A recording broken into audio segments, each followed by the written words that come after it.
Buongiorno e ben ritrovati con una nuova edizione del TG Flash di New Sicilia. In apertura, dopo una lunga maratona notturna, l'ARS ha approvato la finanziaria e il bilancio. Il via libera nei tempi stabiliti dalla legge fa incassare al governo un risultato enorme. Si evita infatti il ricorso all'esercizio provvisorio e quindi il blocco della spesa. Non accadeva da 21 anni ed era proprio questo l'obiettivo del presidente Schifani e dell'assessore all'economia Falconi.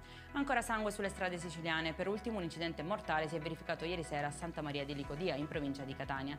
A perdere la vita un 22enne Santi Placido di Biancavilla. Il ragazzo avrebbe perso il controllo dello scooter schiantandosi contro un muro. Vani soccorsi e la corsa in ospedale. Il giovane infatti è deceduto poco dopo l'arrivo al pronto soccorso.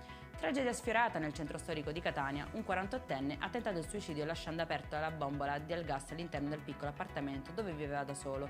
L'uomo avrebbe scoperto di recente dei gravi problemi di salute e temeva di affrontarli nel prossimo futuro. Così avrebbe pensato di lasciarsi andare insieme al suo cagnolino. I carabinieri fortunatamente li hanno salvati. Disordini durante il match di Serie D tra Trapani e Acireale. I tifosi si sono scontrati armati di pietre, cinture e bastoni.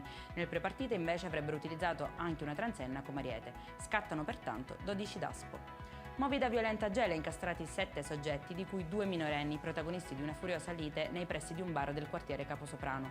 Per loro il questore di Caltanissetta ha emesso il provvedimento di divieto di accesso ai pubblici esercizi o locali di pubblico trattenimento.